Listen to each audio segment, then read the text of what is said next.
धरती को मेरा बहुत बहुत प्रणाम। और प्रणाम करती हूँ यहाँ बैठे हुए वासलीगंज के मेरे सभी भाइयों को, सभी बहनों को, जिन्होंने अपनी खून पसीने से ना केवल इस धरती को सींचा है, बल्कि पूरे बिहार को और पूरे भारत को अपनी ताकत लगा करके, अपनी मेहनत करके आगे बढ़ाने में जी जान लगाया है। दिल्ली से आई हूं भैया, इसलिए ये कह सकती हूं कि बिहार तरक्की करता है तो दिल्ली खुश होती है, और दिल्ली आगे बढ़ती है तो बिहार के गांव में बैठी वो माँ जिसका बेटा दिल्ली में काम करता है, वो पिता जिसका परिवार दिल्ली में रहता है, वो आशीर्वाद देता है। देता है कि नहीं देता है? जब दिल्ली में अच्छे से छठ हुई तो पूरे बिहार के हर बुजुर्ग ने अपनी बेटी रेखा गुप्ता को आशीर्वाद दिया।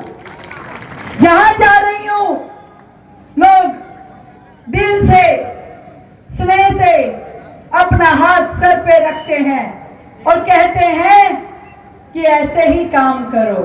और मैं भी आप सभी को विश्वास दिलाती हूं कि दिल्ली की धरती पे रह रहे मेरे सभी बिहार के भाई बहनों का बड़ी बहन के नाते ध्यान रखूंगी, उनके हर सुख दुख में उनके साथ रहूंगी।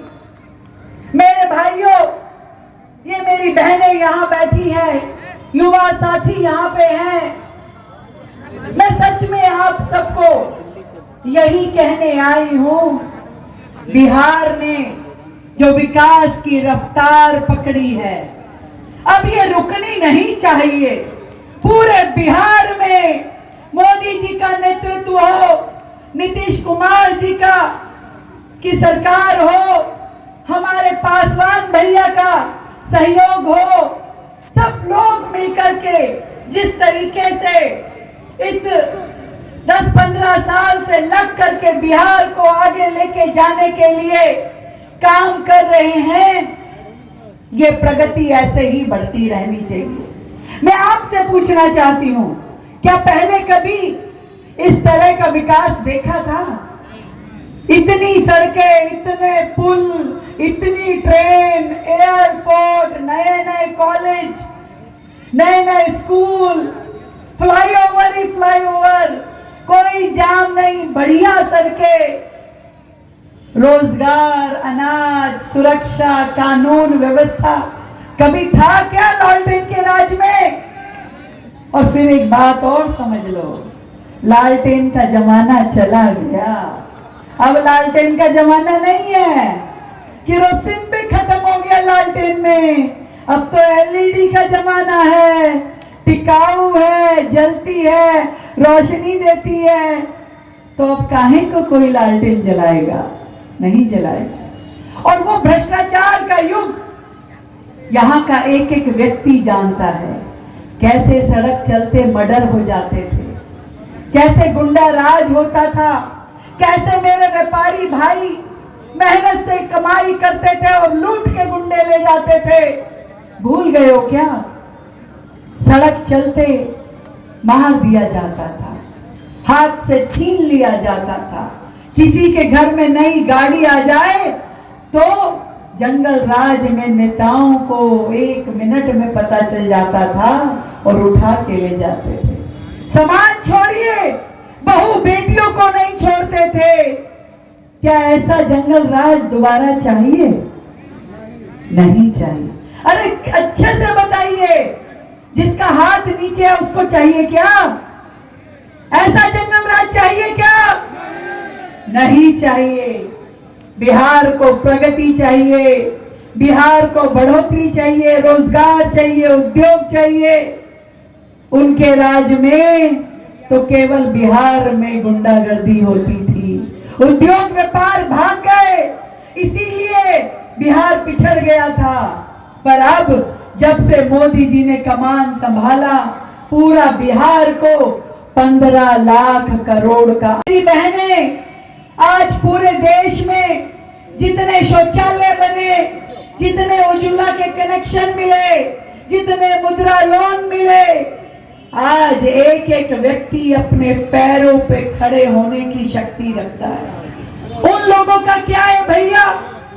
अब उनको पता है कि जीत तो हम रहे नहीं, तो कुछ ही बोल दीजिए, हर घर में नौकरी दूंगा। कहां से देगा? जेब में पड़ी है क्या? पहले जब थे सरकार में तब दी थी क्या? अब दाना डाल रहे हैं, बिहार के लोगों को दाना डाल रहे हैं। मैं कहना चाहती हूं, जो पशुओं का चारा खा गए, उसके दाने के बहकावे में नहीं आना।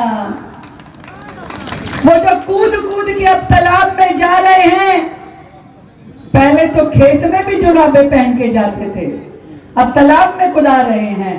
भैया एक बात समझ लीजिए, बिहार के लोग तो लोग, लुगाइयां तो लुगाइयां, बिहार की मछलियां भी होशियार हो गई हैं, उनकी पकड़ में नहीं आने वाली। ठीक कह रही हूं ना? और फिर एक बात तो है जरूर, बिहार पे राज तो वही करेगा जिसने लोगों का दिल जीता है। सही कहती हूं? तो नायक वो होगा जो जननायक होगा, और जो भ्रष्टाचार करेगा वो खलनायक जेल में जाएगा, और जो लोगों से उल्टी सीधी बातें करेगा, वोट चोरी के शब्द इस्तेमाल करके बहकाने का प्रयास करेगा, ऐसा नालायक चुनाव के बाद देख लेना विदेश में पिकनिक के लिए चला जाएगा। तो समझ लीजिए ये फर्क नायक, जननायक, खलनायक और नालायक के बीच का। चुनना आपको है, किसको चुनोगे? क्योंकि ये जो एक वोट की ताकत है ना, बड़ी मजबूत है। 5 साल में एक ही बार मिलती है, सही से इस्तेमाल होती है तो 5 साल सुख चैन से कटते हैं, बिना डर और भय के कटते हैं, कानून व्यवस्था के साथ में होंगे। और अगर गलती से भी गलती हो गई तो आप समझिए फिर क्या क्या हो सकता है।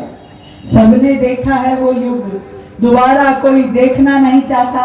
अरे जिनके मंचों पे खड़े होके छोटे छोटे बच्चे कट्टे की बात करते हैं कि दोबारा से लालटेन का शासन आएगा तो बच्चा बच्चा कट्टा उठाएगा, ऐसी बातें होती, तो समझिए उनकी रगों में जो खून दौड़ रहा है वो ये हमारे देश की जनता को, हमारे बिहार की जनता को कोई सुकून देने वाला नहीं है।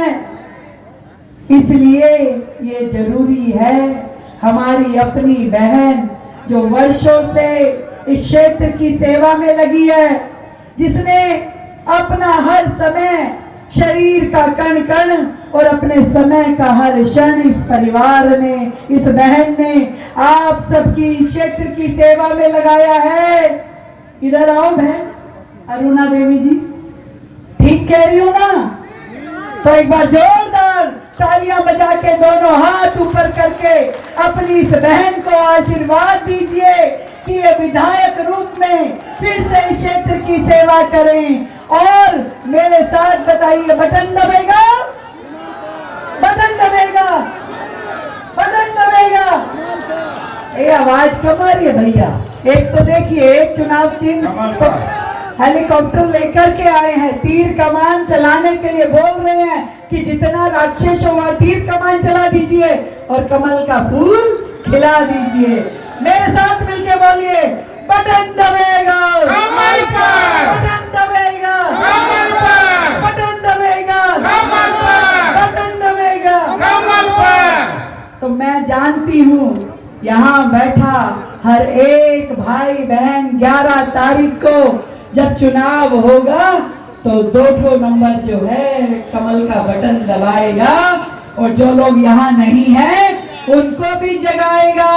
सब लोग मिलकर के बिहार में यदि सबसे ज्यादा वोटों से कोई जीते तो वो आपकी बहन अरुणा देवी जीतनी चाहिए, ताकि जब मैं दिल्ली बैठ कर टीवी खोलूं तो मुझे सबसे पहली सीट आपकी वारसली गंज नजर आनी चाहिए। आएगी ना?